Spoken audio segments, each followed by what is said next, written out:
Welcome to the Fast Leader Podcast, where we explore convenient yet effective shortcuts that will help you get ahead and move forward faster by becoming a better leader. And now, here's your host, customer and employee engagement expert and certified emotional intelligence practitioner, Jim Rimbach. Need a powerful and entertaining way to ignite your next conference, retreat, or team building session? My keynotes don't include magic, but they do have the power to help your attendees take a leap forward by putting emotional intelligence into their employee engagement, and customer-centric leadership practices. So bring the infotainment creativity of the Fast Leader Show to your next event, and I'll help your attendees get over the hump now. Go to beyondmorale.com/speaking to learn more. Okay, Fast Leader Legion, today I'm excited because the guest that I have on the show today is actually going to help us gain some critical new perspectives on an old yet growing problem. Christine Porath was born in Cleveland, Ohio. She is the oldest of four. She has two younger brothers and a younger sister. Growing up, her passion was sports. She played basketball and soccer at the College of the Holy Cross, and she majored in economics. After graduating from college, she thought she had landed her dream job, helping launch a sports academy. However, she quickly learned that this workplace was rife with rudeness. The actions of a narcissistic, dictatorial boss trickled down through the ranks. He belittled employees, demeaned managers in front of others, and barked orders at employees. Employees felt disconnected and disengaged. Some intentionally sabotaged the organization. Many took out their frustrations on others, disparaging colleagues, making snide remarks of customers, and failing to pitch in like good teammates do. This experience led her to study the costs of incivility, defined as any rude, disrespectful, or insensitive behavior. Christine's goal was to help organizations build more positive cultures. She pursued her PhD in management at Keenan Flagler Business School at the University of North Carolina at Chapel Hill. Her first academic job was at Marshall School of Business at the University of Southern California. She remains affiliated with programs there, but now she's a professor in the management department at Georgetown University's McDonough School of Business. She splits her time between Los Angeles, California, and Washington, D.C. Christine Porath, are you ready to help us get over the hump? Yes. All right, so I've given our listeners a little bit about you, but can you tell us what your current passion is so that we can get to know you even better? Sure. Well, I really love getting out there and talking to leaders about what's working as far as building positive cultures and how they're learning to really reduce rudeness in the workplace. So it's a lot of fun to learn from others and then be able to take those ideas back into the classroom and teach our MBAs and executives about what works and what doesn't. Well, it's for me, I've been studying this whole employee engagement and human behavior and human connection for I've been in it for a long time, but studying it for, over a decade. And I became certified in a couple of programs. I'm certified in emotional intelligence and people are familiar with employee engagement. But then when you throw in civility, for me, it kind of is like, in order for you to get to engagement, you have to go through the door of civility. Yeah, absolutely. I mean, it helps people to be engaged. I mean, when there's incivility, even if you're just working around it, a team, a department, organization, what I found is people just shut down. So they don't even mean to necessarily. So in experiments, what I find is people have a really tough time concentrating. They lose focus. They don't remember as well. They aren't attentive to information. And so you lose the production of those just working in that kind of environment. So when you start thinking about, though, that differentiation between engagement and civility, and you think about that as being applied within an organization. So I'm thinking about a culture. How can an organization really transform from disengaged to engaged when they have to go through that civility door? What are you looking at from a progress perspective? Well, I think it's leaders showing that they care. And this can start with some really basic things, acknowledging them, whether that's in the hall or going out and seeing folks in person.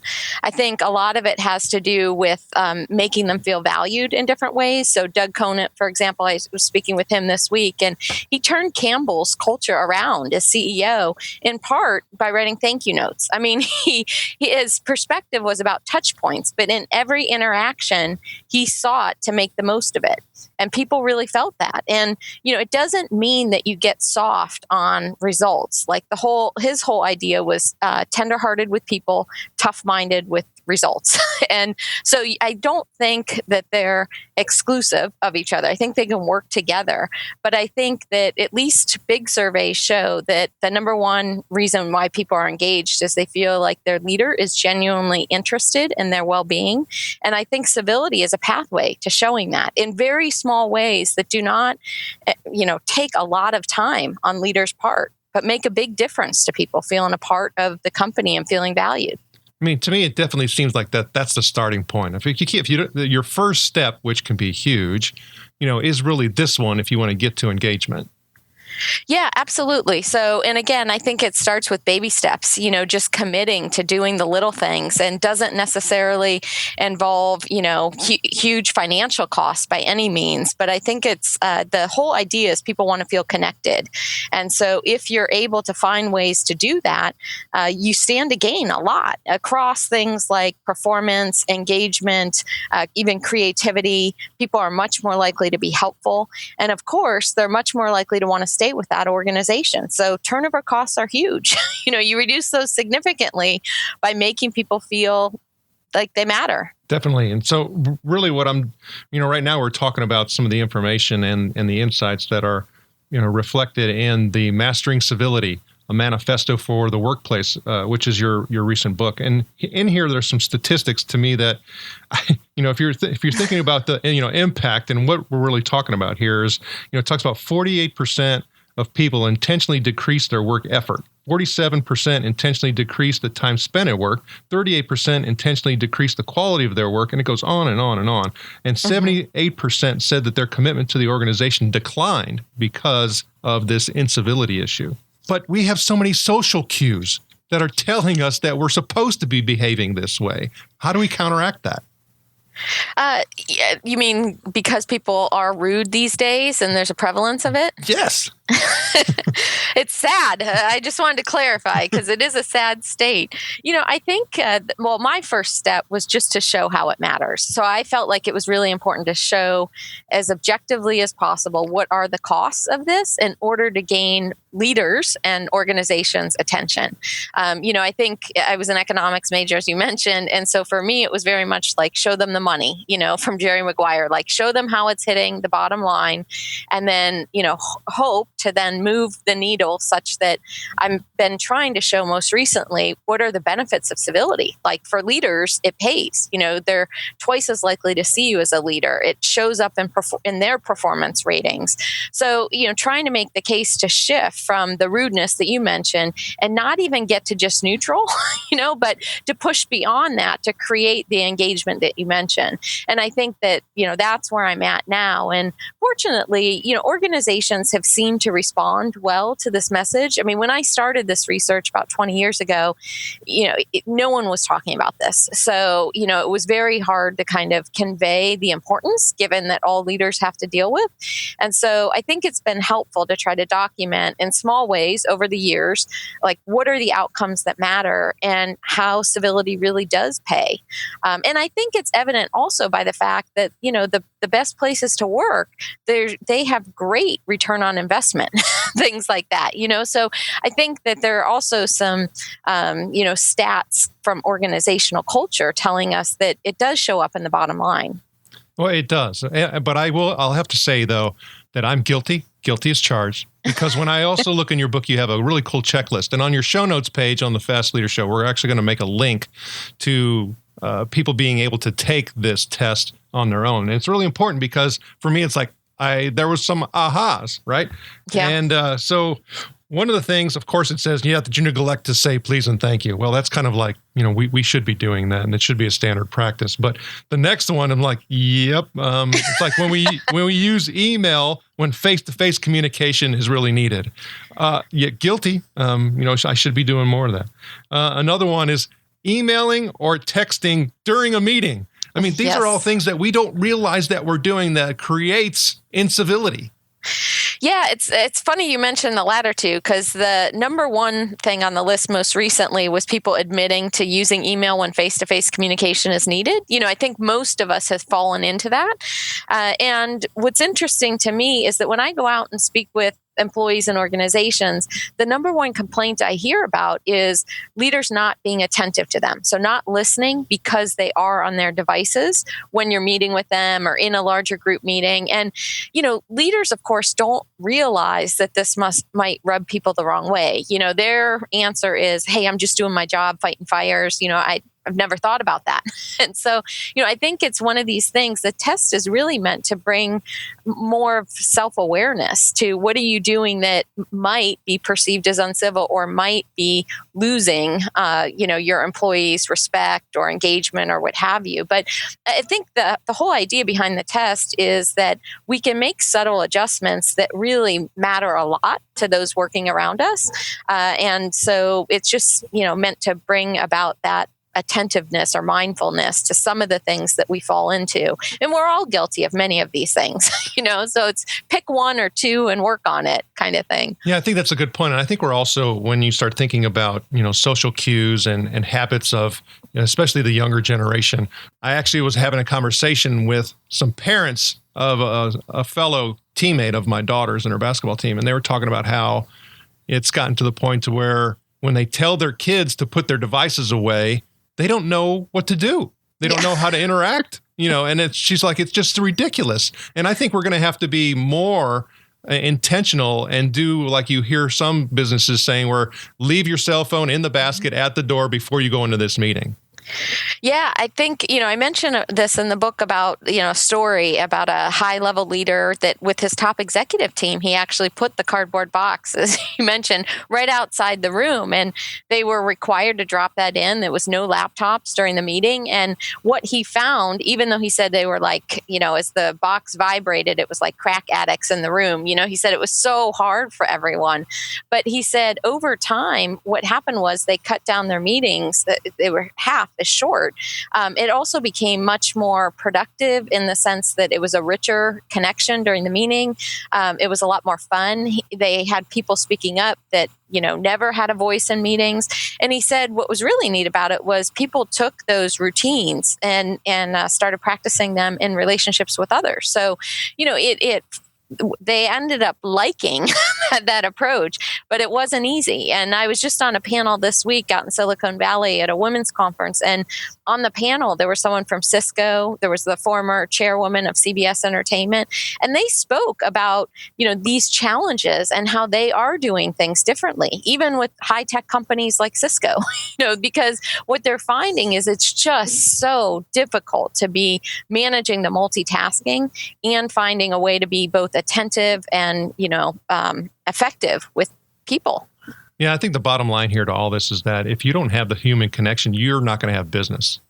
Right. Absolutely. And I think that's really where you win the hearts and minds of your people. And so trying to make that a priority, even though we're so tempted, and unfortunately, as you said, now it starts even younger, my niece and nephews are much more challenged by this than even I am. So you start to see how it becomes the new normal. Yeah, and I think the new norm in a lot of ways when it comes to civility and engagement is something that we do have to really actually make those, box at the door, do those types of, actions, activities, and practices to really, stem the tide, because the tide's not going in the right direction. And a lot of this is really, there's a whole lot of, emotion and excitement that's, in all of this. You talked about the discomfort of those executives, but then they finally warmed up and things got more productive. And we look to quotes on the show to really help us, find that true north, get that inspiration, that direction. Is there a quote or two that you can share with us? Well, I think at the core, civility is really about connecting with people. And so finding ways to connect.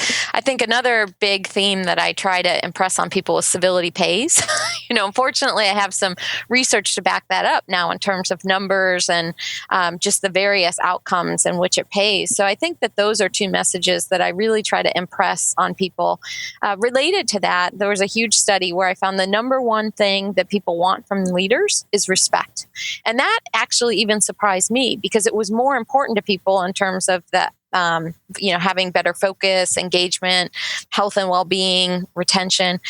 It was more important than appreciation and consideration, than feedback that was useful, than having an inspiring vision, and even opportunities for learning and growth. So I think that, we kind of miss the how important it is to people that they do feel respected and valued. And so finding little ways to do that really makes a difference. Well, and you bring up a really interesting point, because for somebody to feel respected, that is not simple. A lot of times they can't explain how they need to be treated in order to feel respected. Mm-hmm. I mean, and you have to improve your skills at being able to interpret that.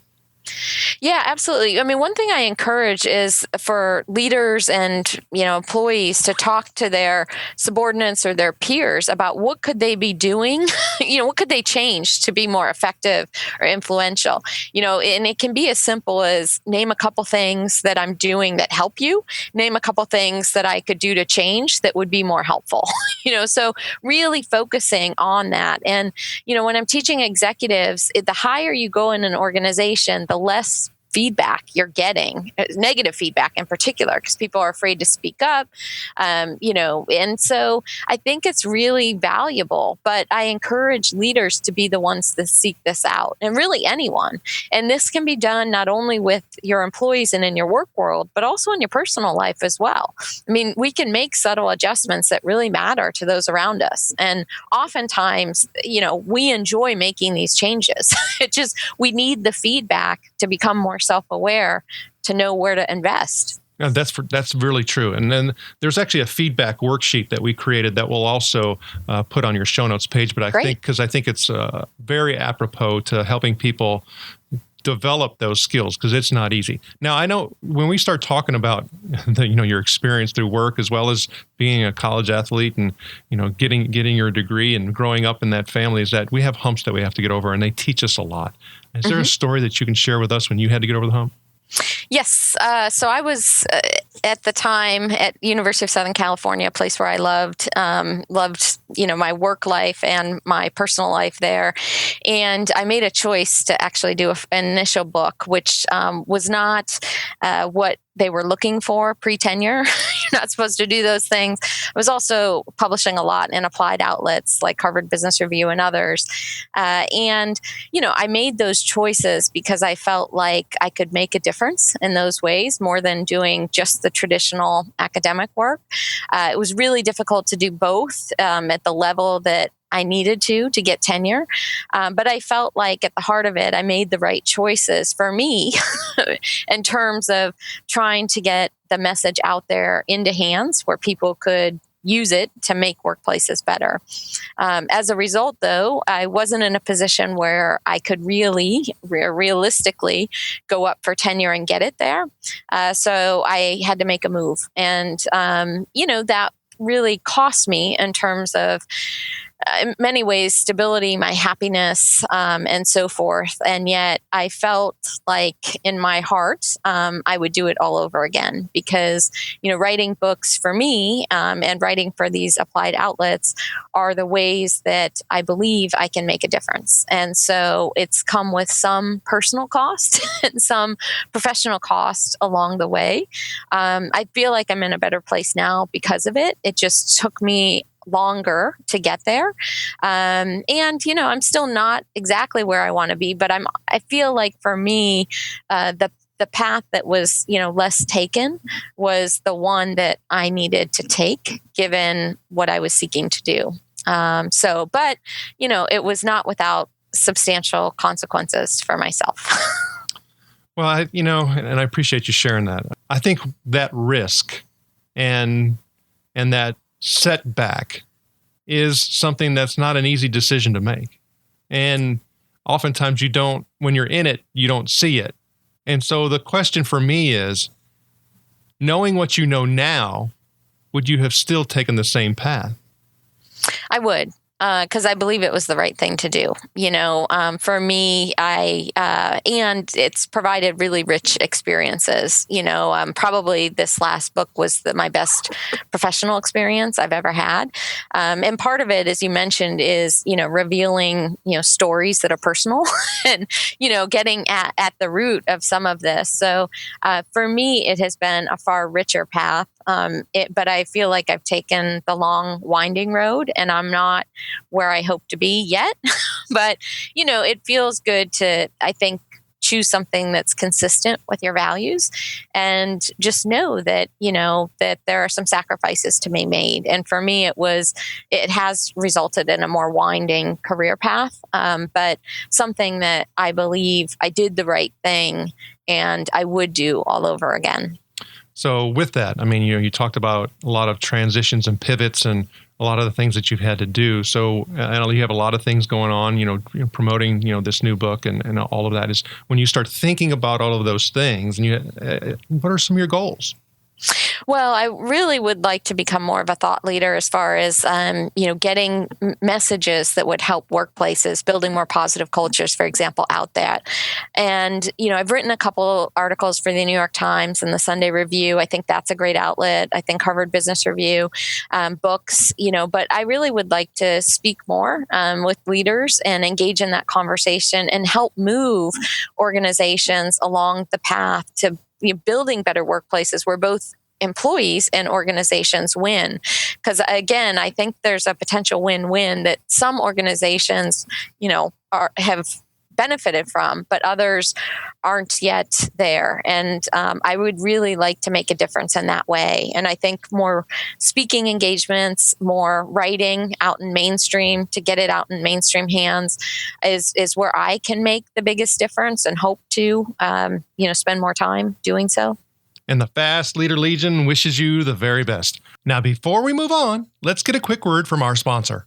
An Even Better Place to Work is an easy-to-use solution that gives you a continuous diagnostic on employee engagement along with integrated activities that will improve employee engagement and leadership skills in everyone. Using this award-winning solution is guaranteed to create motivated, productive, and loyal employees who have great work relationships with their colleagues and your customers. To learn more about An Even Better Place to Work, visit beyondmorale.com/better. All right, here we go, Fast Leader Legion. It's time for the Hump Day Hoedown. Okay, Christine, the Hump Day Hoedown is the part of our show where you give us good insights fast. So I'm going to ask you several questions, and your job is to give us robust yet rapid responses that are going to help us move onward and upward faster. Christine Porath, are you ready to hoe down? Yes. All right. So what do you think is holding you back from being an even better leader today? Interrupting people. What is the best leadership advice you have ever received? Don't worry about who gets the credit. What is one of your secrets that you believe contributes to your success? Hard work. What do you feel is one of your best tools that helps you lead in business or life? Resiliency. What would be one book, and it could be from any genre, that you recommend to our listeners? Of course, we're going to put a link to Mastering Civility, a Manifesto for Workplace on the show notes page as well. Thank you. Rhythm of Life by Matthew Kelly.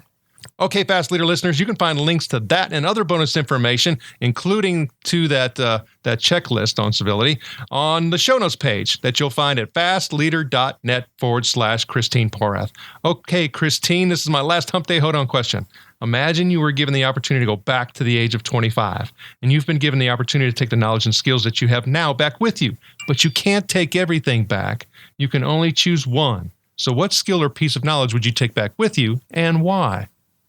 Probably just hard work pays off. I mean, I think keeping at it has made a big difference, because even when you face setbacks, I think it's the ability to bounce back quickly that's going to make all the difference. And I think that it feels good to have that mentality.